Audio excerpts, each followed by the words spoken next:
Hello, I am Quinny. Welcome to the channel. In this little video today, guys, we are going to be pondering the question, what is the future of limited cards?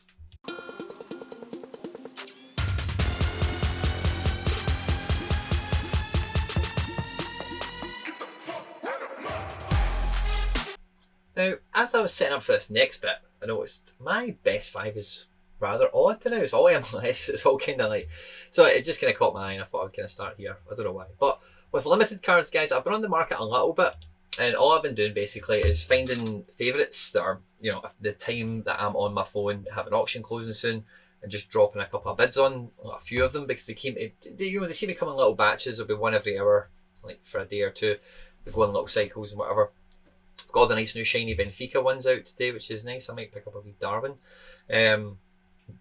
But with going forward, because of the amount of volume, and I'm already feeling there's a huge volume available already, with the volume going forward, what is the future for them in terms of gameplay? Because I know one of the issues I've had when I've been on SoRare is that I don't get the opportunity to play as many of the cards that I own as I'd like. Of course, you would want to have way more ability to deploy teams, more divisions, all that kind of thing. I don't necessarily, me personally, want different criteria or a wider variety of criteria, but I think with the limited cards, you quite easily get the scope to make the criteria really anything you like. And one of the things that's been kind of bandied about recently is like domestic competitions being a region by themselves. So the Eredivisie is like a standalone one, as well as the Jupiler League and the Austrian Bundesliga, all the ones they have league licenses for, MLS, whatever, to give it another avenue of utility. And that's fine. It's not something I would be overly excited about because I don't really build teams really. I kind of do have teams that would complement all those things, I suppose, but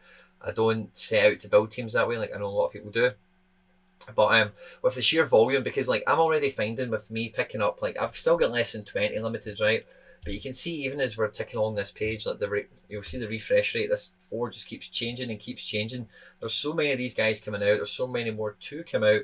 And as much as I've said previously in videos that I believe that they'll kind of control this in line with growth, they'll kind of, it's something they should be able to freely turn the tap on to satisfy supply of new demand, and equally they can control it as they do with auctions at the moment. But you can see how quickly this is refreshing on screen, guys. There's auctions popping off all the time. So like any company, guys, of course we live in a very capitalist society, which I'm sure doesn't surprise you or is not a revelation for you. And what any successful company that makes merchandise, which is what this is good at, is encouraging consumerism. So they want you to buy as many cards as possible, of course. So they want to give as many cards a purpose as possible. So of course we've got all the regions open at the moment, and there's only a D5. But I wouldn't even be surprised if they were able to peel a layer and just do a mirror division even down, do a D6, and it's just like, okay, well, you can have, in essence, 2 entries into 2 pots into the same thing with limiteds because of just how big the supply is.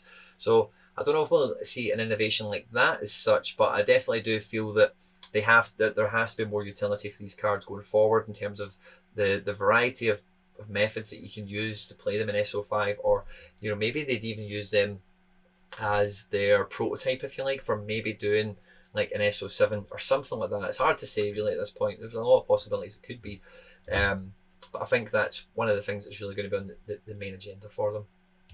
The next thing that's going to come, or the next kind of development we're going to be watching out for is like, again, I think we're all conditioned because of what we've had already, like 1 of 1, 1 of 10, 1 of 100, to thinking that 1 of 1,000 is like a huge amount in the grand scheme of things. But as time goes on and as growth happens, as the company expects, and I guess we all anticipate, which is all speculation until it happens, of course, then 1,000 can very easily and very quickly, in the right circumstances, become like a worthwhile scarcity in terms of credibility and credence in the wider picture. So this kind of train of thought came to me really with the Camavinga. So like I managed to pick up a common Camavinga at auction, and I was waiting for the 10 of 100 rare to come, and then after that I would just try and get the next one available. I kind of did that with the limiteds and ended up with number 15, so I kind of thought, okay, I'll probably end up getting number 15 Camavinga, and it was a card that was very high on my priority list, and getting it for around half a coin.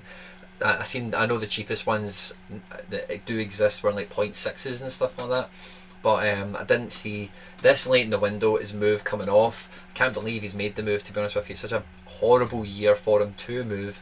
Ren, fair enough, are in a pretty shit European competition, but they are in Europe all the same, and he's a main guy. He's still 18. He's going to go there. There's still Kroos, Modric, Casemiro, Isco, Valverde. There's enough playing CMs there already that his game time is 100% going to be limited, which is a real shame SO5 wise. But Camavinga at Ren was, like, for me, a must buy card.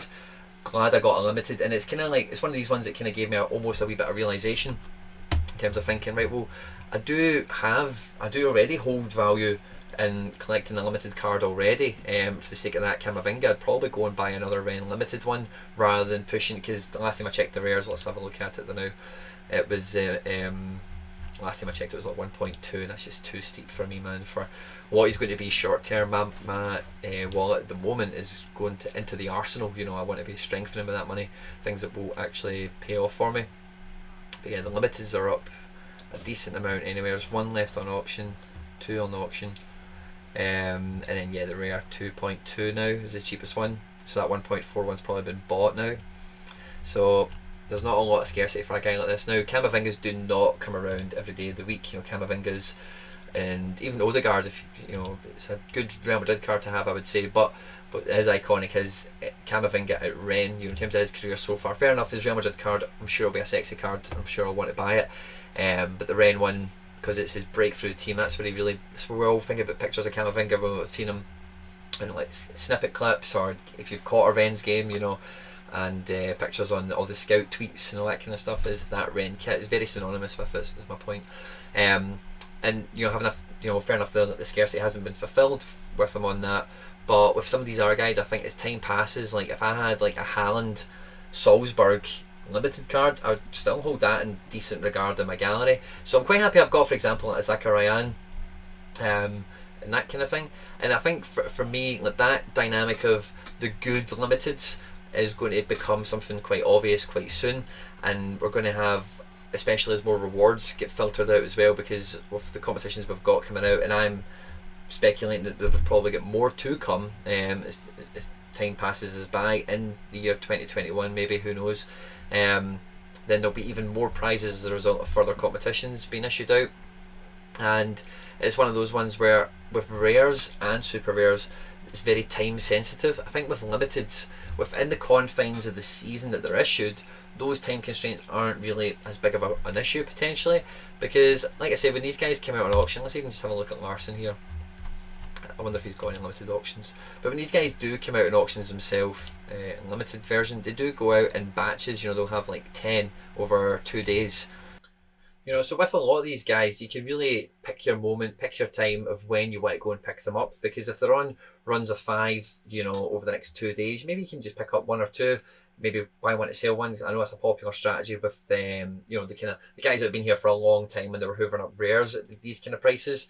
That if you like a guy, sometimes it's worth buying a second one, that kind of thing. So I think it will give you a bit more control, basically, is my point, on, you know, your cash flow. You know, because sometimes, like with super rares in particular, like I've picked up 3 super rares in the last week, and it's just like when they're on, they're on. You know, if you've got money and if you want them, it makes sense to go for them, because we've all had enough, and you've also seen me have a few of ones that if you do miss them, they don't always come back around as quick as you want, and if they do, what's happened in the meantime? Have they exploded? Have they been hitting hundreds? Whatever.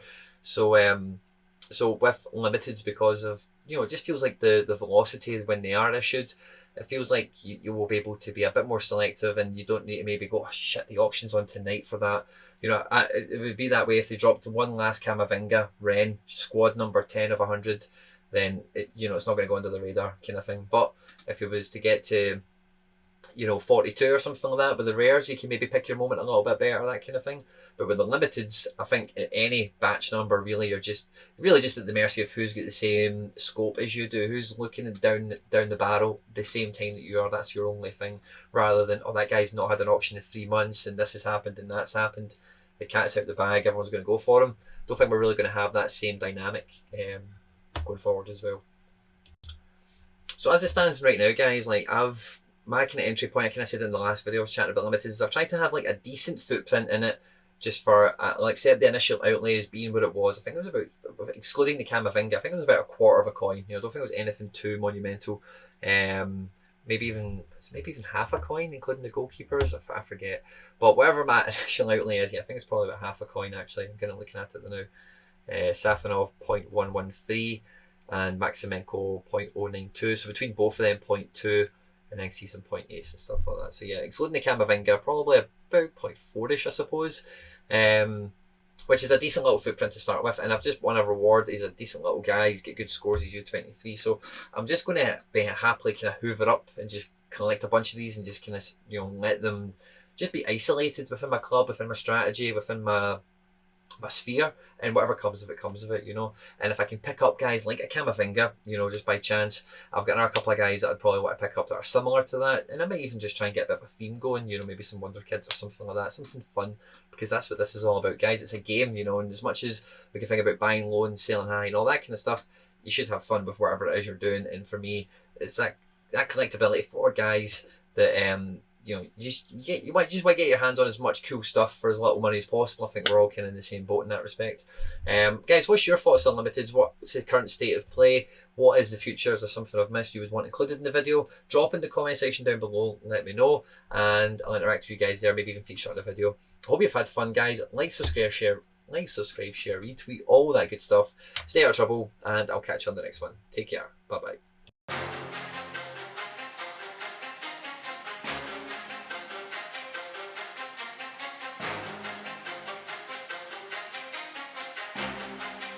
It's a